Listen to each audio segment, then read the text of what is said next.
дастаи мунтахаби Тоҷикистон оид ба футбол аз тими миллии футболи Баҳрайн шикаст хӯрд. Бозии миёни ин ду мунтахаб дар шаҳри Дубай, Аморати Муттаҳидаи Араб рӯзи 7 ноябр сурат гирифта буд ва бо ҳисоби 1-0 ба суди тими миллии футболи Баҳрайн ба анҷом расид.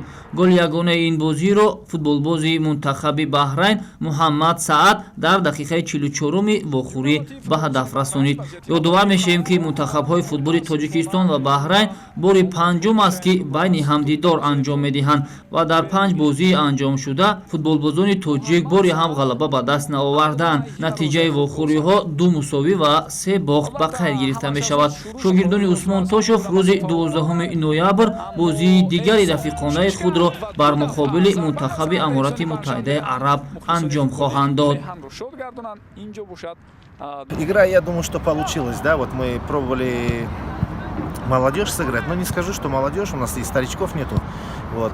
Постарались ребята, да, волнений было. Вот я единственное считаю, что у нас не хватило мастерства, где-то нужно выдержать паузу, где-то сыграть. Вот, второй тайм они немножко раскрепощенно сыграли и, в принципе, имели преимущество. И моменты у нас появились как такие, не скажу стопроцентные, но какие-то моменты были в атаке, что-то у нас получалось. Поэтому, исходя этой игры, я думаю, что больше нужно играть ребятам.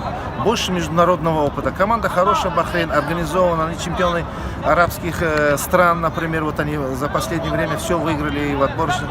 Я думаю, что сыграли очень хорошо. Спасибо ребятам.